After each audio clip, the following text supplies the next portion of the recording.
Good evening 10th class. Electricity के बारे में बात कर रहे थे लास्ट क्लास में। इलेक्ट्रिसिटी का बहुत कम पोर्शन बचा है। अब एक वीडियो और आएगी, उसके बाद क्वेश्चन आंसर राउंड हो जाएगा और ये चैप्टर खत्म हो जाएगा। तो बहुत स्मूथली चला है। आपको रेजिस्टेंस के बारे में बता दिया, कॉम्बिनेशन कैसे करते हैं, ठीक है, इफेक्टिव रेजिस्टेंस कैसे निकालते हैं, वो सब हो चुका है। होप आप सबको समझ में आ गया होगा। नहीं आया है तो दोबारा देखिए, वीडियो आ जाएगा समझ में। अब हम क्या पढ़ने जा रहे हैं? अब हम पढ़ने जा रहे हैं कि हीटिंग इफेक्ट क्या होता है हमारे करंट का। हीटिंग इफेक्ट का मतलब क्या है कि अगर वायर जा रही है और वायर के अंदर करंट प्रोड्यूस हो रहा है, तो करंट प्रोड्यूस होगा तो क्या है कि कुछ अमाउंट ऑफ हीट भी यहां से निकलेगी, कुछ अमाउंट ऑफ हीट भी यहां से निकलेगी। अगर हीट निकल रही है तो हमें नापनी भी आनी चाहिए ना। अब हर चीज नाप रहे हो तुम, पोटेंशियल नाप रहे हो, इलेक्ट्रिक करंट नाप रहे हो, सब नाप रहे हो, तो इस हीट को भी नापना पड़ेगा। अब ये हीट प्रोड्यूस क्यों होती है पहले ये देखेंगे। हीट इसलिए प्रोड्यूस होती है क्योंकि पोटेंशियल को तुम क्या कर रहे हो, करंट के अंदर कन्वर्ट कर रहे हो। यहाँ से इलेक्ट्रॉन्स मूव हो रहे हैं और इलेक्ट्रॉन्स मूव हो रहे हैं, इसीलिए इलेक्ट्रिक करंट आ रहा है। लेकिन 100% कन्वर्जन रेट नहीं है। ऐसा नहीं है कि मैं यहाँ से आपको 100 रुपए दूं और तुम 100 रुपए का सामान ले आओ, ऐसा नहीं है। ऐसा क्यों नहीं है? क्योंकि ये थर्मोडायनेमिक्स के खिलाफ है कि आप कोई भी वर्क डन है वो 100% एफिशिएंट नहीं होता। एक फॉर्म की एनर्जी है, जो पोटेंशियल है वो कहां से है? बैटरी से है ना। ये पॉजिटिव नेगेटिव, इस बैटरी को तुमने कनेक्ट किया था तभी तो इसके अंदर इलेक्ट्रिक करंट आया।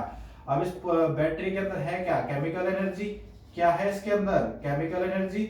अब ये केमिकल एनर्जी को तुमने इलेक्ट्रिकल एनर्जी में कन्वर्ट करना चाहा, लेकिन 100% कन्वर्ट नहीं कर पाए। अगर 100% नहीं कर पाओगे तो दैट मीन्स आपका जो कुछ अमाउंट ऑफ जो वर्क है वो किस में कन्वर्ट हो जाएगा? हीट में कन्वर्ट हो जाएगा। कुछ अमाउंट जो है उसके टेम्परेचर को बढ़ाने में कन्वर्ट हो जाएगा। इसका एग्जांपल क्या है? फैन।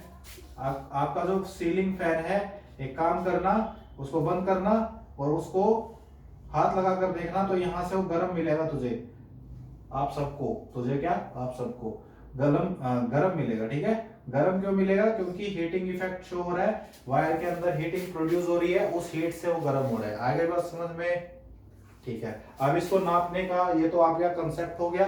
आपको समझ में आना चाहिए कि हीटिंग इफेक्ट होता क्या है। अब हम समझेंगे कि उसका फॉर्मूला क्या है डिराइव करने का, या हम उस हीट को कैसे कैलकुलेट कर सकते हैं। इसको रब कर दो। हमने देखा कि जो पावर हम क्या करते हैं, जो पावर हम यहां से, क्या हो रहा है भाई? क्या दिक्कत है तेरे को? है क्यों आवाजें कर रहा है तू? बच्चों को पढ़ने दे। हैं कीबोर्ड साहब, क्या दिक्कत है तुझे? देखो हम क्या करेंगे, हम देखेंगे कि जो पावर इनपुट है ना, जितनी पावर तुम उस वायर को देते हो वो Q जो आपका चार्ज है उसके प्रोपोर्शनल है, और जो पोटेंशियल आप प्रोवाइड कर रहे हो उसके प्रोपोर्शनल है, और उसको पर यूनिट टाइम करते हैं तो ये V अपॉन I, जो Q अपॉन I था वो क्या था? आपका चार्ज था ना, चार्ज नहीं इलेक्ट्रिक करंट था। I is equal to Q upon T। और जो ये पहला ही इक्वेशन ऐसी थी जो मैंने आपको फर्स्ट वीडियो में कराई थी, उसी के अंदर न्यूमेरिकल दिया था, Q upon T is equal to I होता है, तो ये इक्वल हो जाएगा VI के, ठीक है। तो पावर इनपुट जो होता है वो VI के भी इक्वल होता है। अब अगर मैं जो पावर इनपुट है उसको टाइम से मल्टीप्लाई कर दूं तो वो हमें देगा, क्या देगा? हीट देगा, ठीक है। इसको कहते हैं हीटिंग इफेक्ट। ये इतनी अमाउंट ऑफ हीट जनरेट होगी जब तुम VIT ये सब मल्टीप्लाई कर दोगे, तब जाके तुम्हें क्या पता चलेगा कि इतनी क्या हो रही है? इतनी हीट डिसिपेट हो रही है। और ये पावर जो है ना, जो टाइम के साथ मल्टीप्लाई कर दिया तो ये पावर कैसी पावर आ गई? रेट वाली पावर आ गई। अब रेट का क्या मतलब है? अब एक इंसान 10 कदम चल रहा है, दूसरा इंसान भी क्या कर रहा है? 10 कदम चल रहा है, लेकिन एक 5 मिनट में चल रहा है, एक जना जो है वो 10 मिनट में चल रहा है। तो पावर किसकी ज्यादा है? जो 5 मिनट में चल रहा है, ठीक है। चल तो 10 ही कदम रहे हैं दोनों, लेकिन कोई जल्दी चल जाता है, कोई तेज चल जाता है। नहीं, कोई जल्दी चल जाता है, कोई मंदा चल जाता है। तो जो करंट डेसिपेट हो रहा है, जो करंट आप इनपुट दे रहे हो, वो अगर टाइम से मल्टीप्लाई कर दिया तो वो रेट के अंदर कन्वर्ट हो गया, ठीक है। अगर पावर रेट के अंदर, रेट के टर्म्स में दे रखी हो ना आपको, पावर रेट के टर्म्स में दे रखी हो, तो ये वाला फॉर्मूला आपको यूज करना है, और वो H is equal to VIT होता है। आ गई बात समझ में। अब हम क्या कर सकते हैं, हम इस V को चेंज कर सकते हैं। हमें क्या पता है ओम्स लॉ से, ओम्स लॉ क्या बोलता है, V is equal to IR, ये बोलता है। तो V की जगह मैं IR पुट करूंगा तो क्या आ जाएगा, I square RT is equal to heat. यही हमारा क्या है, Joule's law, Joule's law, Joule's law है ये, जूल्स लॉ ऑफ हीटिंग।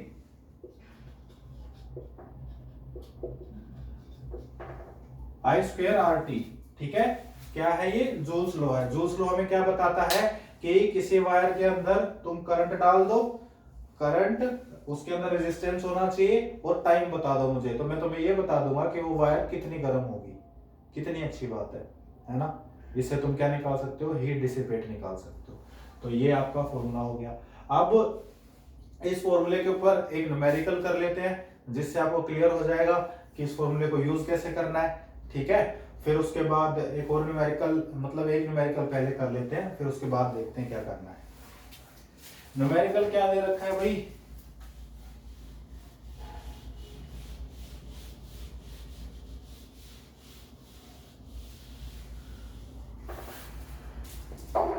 पहले बोला एक इंस्ट्रूमेंट है, उसकी जो मैक्सिमम पावर रेट है, मैक्सिमम, देखो बातों को ध्यान से सुनो, मैक्सिमम पावर रेट ये दे दिया, कितना दे दिया, 840 वॉट, 840 वॉट।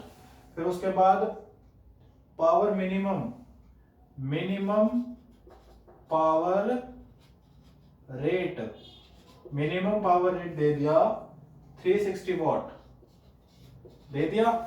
अच्छा, और वोल्टेज दे दिया कितना, 220, वोल्टेज आपको दे रखा है 220 वोल्ट। अच्छा जी, अब उसने पूछा क्या है आपसे, करंट बताओ, आई की वैल्यू बताओ, और आर की वैल्यू बताओ।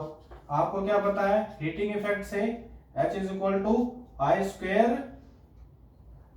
आर टी, ये पता है ना, ये तो पता है आपको, आई स्क्वायर आर टी होता है। लेकिन यहाँ पर तो वोल्टेज दे रखा है, तो आप क्या कर सकते हो, आप इससे पहले वाला फॉर्मूला यूज कर सकते हो, V I T, ये भी तो था एक फॉर्मूला, था ना।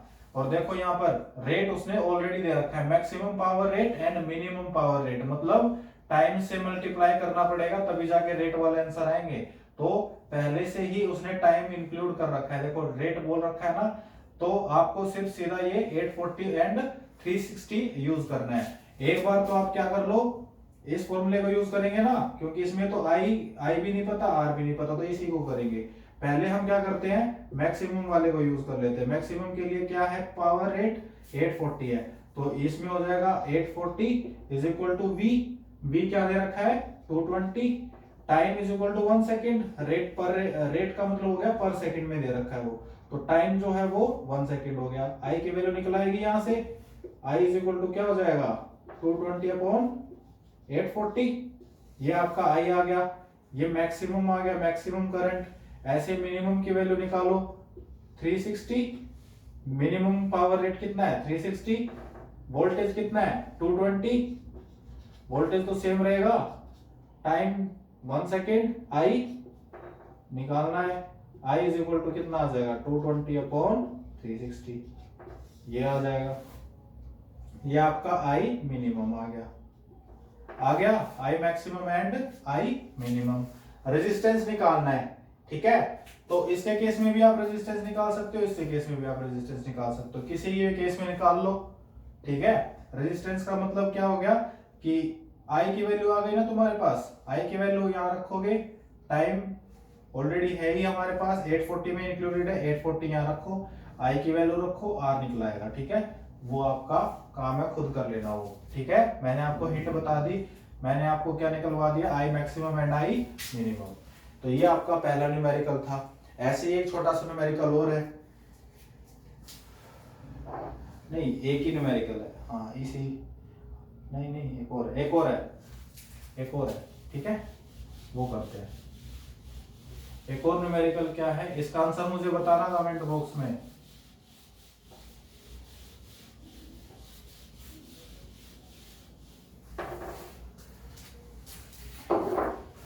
H इज इक्वल टू क्या दे रखा है, हीट दे रखी है, पहले ही दे दिया उसने, 100 जूल की हीट प्रोड्यूस कर रहा है कोई वायर, रेजिस्टेंस जो है वो कितना है 400 ओम,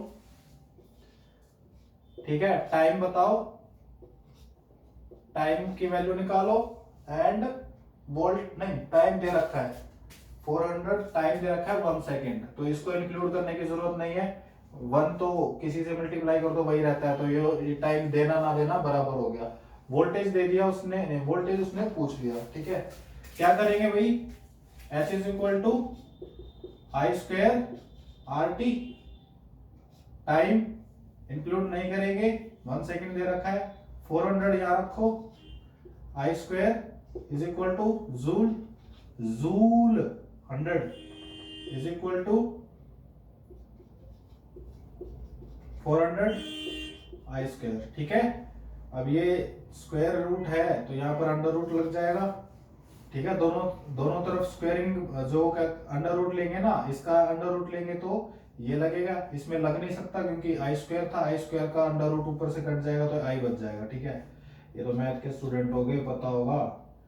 इसमें से क्या बचेगा, 10 इंटू 10 है ये भी 10 इंटू 10 है, तो ये तो कट गया, बचा क्या, देखो इनको सोल्व करने का तरीका बताता हूँ आसान वाला। अब इसको, वैसे तो सिंपल तरीका यही है कि पहले काट दो, 1/4 बच गया, अब 1/4 बच गया तो 2 इंटू 2 होता है 4, तो एक 2 बाहर आ जाएगा, 1/2 आंसर आ गया।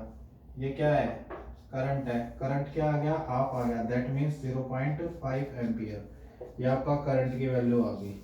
अब करंट की वैल्यू आ गई, वोल्टेज निकालना है, V is equal to I R, जानते हो आई क्या है 0.5, आर क्या है 400, वोल्टेज निकालना है, मल्टीप्लाई किया, 5 4 जा 20, 3 जीरो आनी चाहिए थी लेकिन एक पॉइंट है तो एक जीरो कम हो जाएगी, 200 वॉट इज द आंसर, ये आपका आंसर हो गया।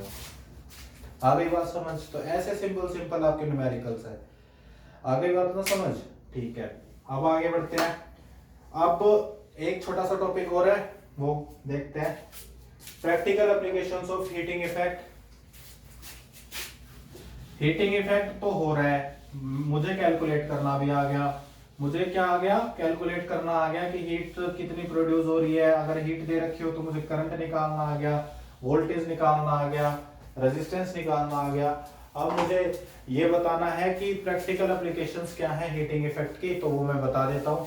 देखिए वैसे तो हीटिंग इफेक्ट को हम नेगेटिव कंसीडर करते हैं, क्यों नेगेटिव कंसीडर करते हैं कि हमारी कुछ अमाउंट ऑफ एनर्जी को ले रहा है, अगर वायर्स के अंदर आपने पोटेंशियल दिया 100 वॉट, तो आप चाहते क्या है कि वो 100 का 100 वोल्ट आपका इलेक्ट्रिक करंट को प्रोड्यूस करे, लेकिन ऐसा नहीं हो रहा, कुछ अमाउंट क्या हो रहा है इलेक्ट्रिसिटी का हीटिंग में, हीट प्रोड्यूस करने में वेस्ट हो रहा है ना, तो वो आपके लिए बेनिफिशियल नहीं है।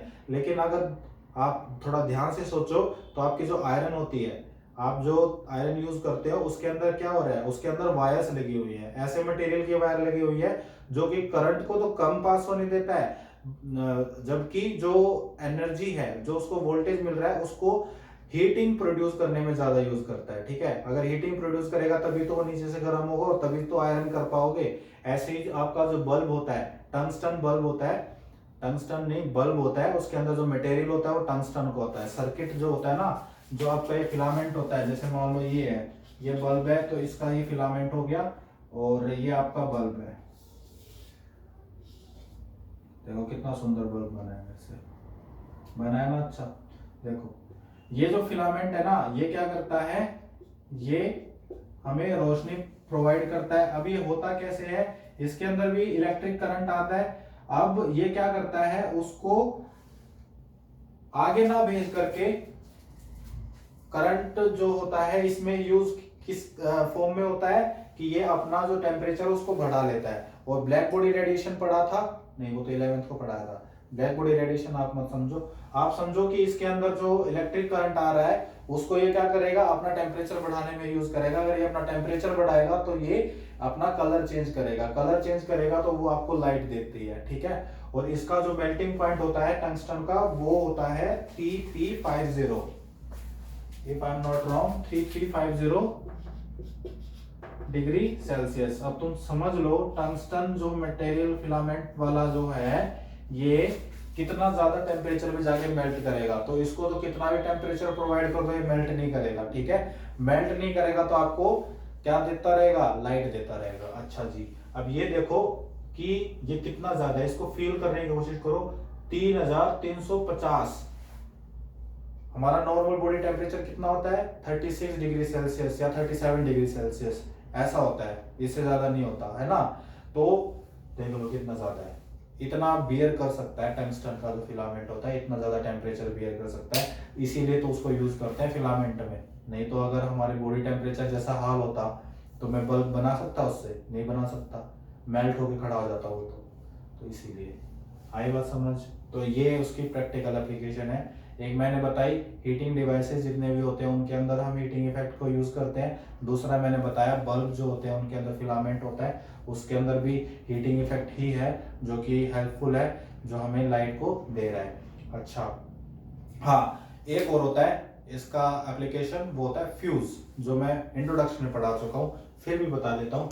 उसके अंदर उल्टा करते हैं हम। उसके अंदर हम क्या करेंगे, उस जैसे ये स्विच लगा होता है और इसके अंदर ये फिलामेंट होता है, ठीक है। अब ये फिलामेंट जो है ना, इसका मेल्टिंग पॉइंट जो होता है वो जो नॉर्मल वायर लगी हुई है आपके घर में, मान लो ये आपका घर है, यहाँ पर आपका घर है, यहाँ पर ये वायर लगी हुई है, इन वायर के कंपैरिजन में इसका जो मेल्टिंग पॉइंट होता है वो कम होता है, इनका मेल्टिंग पॉइंट क्या होता है, ज्यादा होता है।